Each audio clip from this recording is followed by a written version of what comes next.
حالات غوث القلیز میں لکھا ہے کہ ایک روز حضرت پیرانے پیر دستگیر بغداد شریف جمعہ کے دن بعد نماز کے بعد فرما رہے تھے۔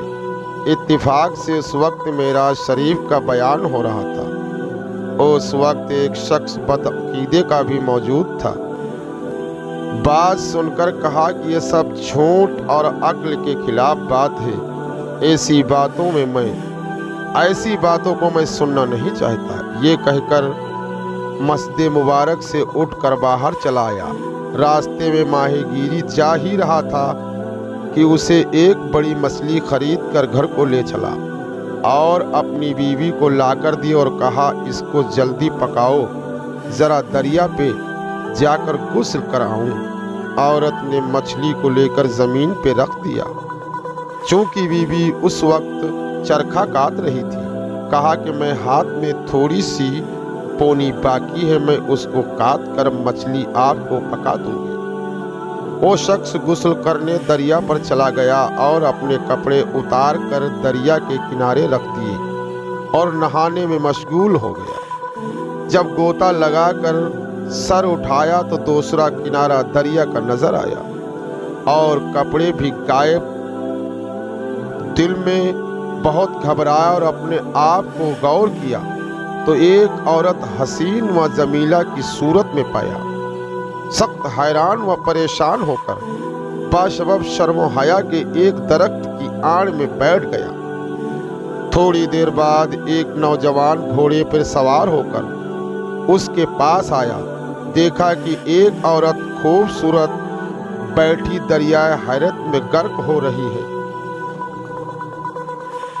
ہزار جان سے اس کی صورت کا شیدا اور فریخت ہو گیا اور ایک چادر اس کو دے کر وہاں اس چادر سے اپنے جسم برہنہ کو چھپا لیا۔ پھر اپنے گھوڑے پہ سوار کر کے اپنے مقام پر لایا اور اس سے نکاح کیا۔ 12 برس اس جوان کے ساتھ رہی۔ 7 لڑکے اور 4 لڑکیاں عرصے میں پیدا ہوئی۔ اتفاق سے وہی عورت ایک دفعہ جب اپنی ہمسایہ عورتوں کے ساتھ دریا پر گئی اور نہانے میں مشغول ہوئی، جب غوطہ لگا کر سر اٹھایا تو وہی ساحل دریا آیا جو اپنے شہر کا تھا۔ دیکھا تو اپنے کپڑے بھی اسی مقام پر موجود تھے جہاں اس نے اتار کر رکھ دیے تھے، اور وہی ساعت اور وہی وقت، اور پھر اسے بغور اپنی حالات کو دیکھا تو وہی اصلی صورت مرد کی پائی۔ حیرت زدہ ہو کر دریا کے باہر نکلا۔ وہی اپنے کپڑے پہنے جو پہلے اس نے اتار کر رکھ دیے تھے۔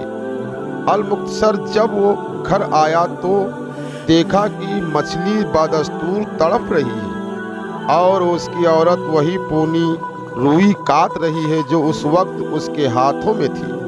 تب تو مرد نے غصے سے عورت سے کہا کہ اب تک مچھلی کیوں نہ پکائی؟ اس قدر دیر کرنے کا کیا باعث ہے؟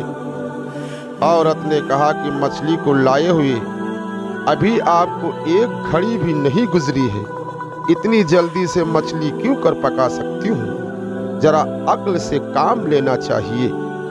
جب اس شخص نے اپنی بیوی کی زبانی یہ بات سنی تو اپنے دل میں نہایت شرمندہ ہو کر سمجھا کہ میں نے رسول خدا صلی اللہ علیہ وسلم کی معراج کے جانے کے موعظے کو جھوٹا جانا تھا۔ اس کی یہ سزا خداوند تعالیٰ نے مجھ کو دی ہے۔ اب چل کر میں پیرانے پیر دستگیر کے مبارک پر توبہ کرنا لازم ہے۔ یہ شخص حضرت غوث پاک کی خدمت میں آیا۔ دیکھا تو وہی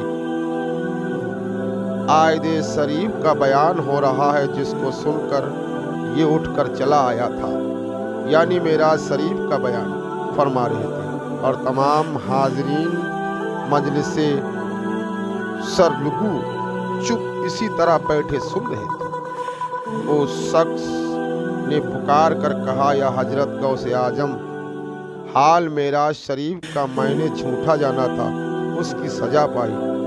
اب توبہ کرتا ہوں اور تصدیق